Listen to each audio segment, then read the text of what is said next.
আসসালামু আলাইকুম রহমতুল্লাহ। আর RT Bangla news, সাথে আছে আমি শাহবাজ। 11 জুন 2014 রোহিঙ্গা নেতা মুহিবুল্লাহ হত্যার পরিকল্পনাকারী সহ গ্রেপ্তার 5 জন। উখিয়ার রোহিঙ্গা ক্যাম্পের আলোচিত মাস্টার মুহিবুল্লাহ হত্যাকাণ্ডের মূল পরিকল্পনাকারী, 7 মার্ডার ও গোয়েন্দা সংস্থার কর্মকর্তা হত্যাকাণ্ডে সরাসরি অংশগ্রহণ ও হত্যা, অস্ত্র অপহরণ সহ 21টির অধিক মামলার আসামি, বিভিন্ন সন্ত্রাসী কর্মকাণ্ডের নেতৃত্ব দানকারী মিয়ানমারের সন্ত্রাসী সংগঠন আরসার অন্যতম মূলভূত মোহাম্মদ শহীদুল ইসলাম প্রকাশ, মৌলভী অলিয়াকিস সহ 5 জনকে গ্রেপ্তার করেছে র্যাব 15। সোমবার 10 জুন দিবাগত রাতে রোহিঙ্গা ক্যাম্প ছাড়ে বিশেষ অভিযান চালিয়ে তাদেরকে গ্রেফতার করা হয়। গ্রেফতারকৃত আসামিরা হলেন উখিয়ার কুতুপালং 5 নম্বর রোহিঙ্গা ক্যাম্পের সি ব্লকের মৃত আবুল বাশার প্রকাশ, মৌলভী নাসিরের ছেলে মোহাম্মদ শহীদুল ইসলাম প্রকাশ, মৌলভী আলিয়াকিস।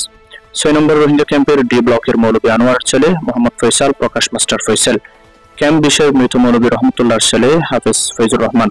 বালুখালী ক্যাম্প 8 ব্লক বি44 মৃত করিমুল্লাহর ছেলে মোহাম্মদ সালাম প্রকাশ, মাস্টার সালাম। চিপাং রোহিঙ্গা ক্যাম্প 22 আনুমিয়ার ছেলে মোহাম্মদ জুবাইর।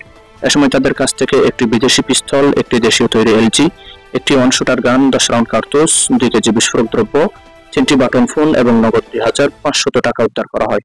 সোমবার দুপুরে এক সংবাদ সম্মেলনে বিষয়টি নিশ্চিত করেন র্যাব 15-এর অধিনায়ক lieutenant colonel SM. Sajjad Hossain.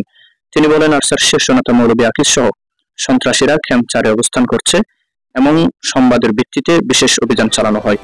অভিযানে এ পর্যন্ত আরসার শীর্ষ নেতা মৌলভী আকিস সহ 5 জনকে গ্রেপ্তার করা হয়েছে। তাদের কাছ থেকে অস্ত্র, গোলাবারুদ এবং বিস্ফোরণ উদ্ধার করা হয়। তিনি আরো বলেন, আরসার শীর্ষ নেতা মৌলভী আকিস রোহিঙ্গা নেতা মাস্টার মুহিবুল্লাহ হত্যা ও রোহিঙ্গা ক্যাম্পে চাঞ্চল্যকর 7 মার্ডারের অন্যতম পরিকল্পনাকারী। তার বিরুদ্ধে হত্যা, অস্ত্র অপহরণ সহ 21টিরও বেশি মামলা রয়েছে। গ্রেপ্তারকৃতদের বিরুদ্ধে আইনানুগ ব্যবস্থা প্রক্রিয়াধীন বলে জানান র্যাবের এই কর্মকর্তা। আসসালামু আলাইকুম ওয়া রাহমাতুল্লাহ।